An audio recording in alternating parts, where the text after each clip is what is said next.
Now, our next element on our list here today, we have air, breathing, we have water, and the next is nutrition.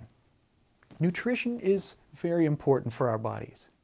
Now, I'm not going to tell you what to eat and what not to eat, because there are so many different ideas of what people need to eat. We as humans are omnivores.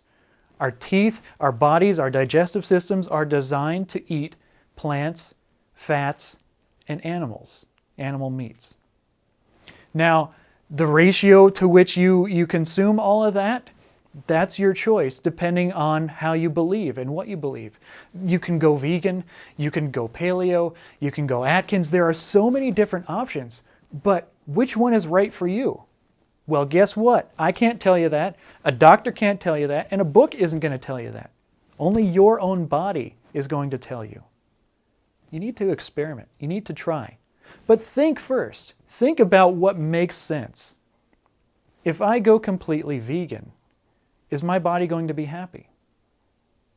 Think about that and feel it. And then try it. Give it a try. Go for no meat.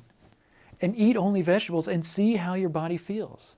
If your body doesn't feel right, then there's something wrong. Your body is needing something else. It's different. And so experiment and try different things.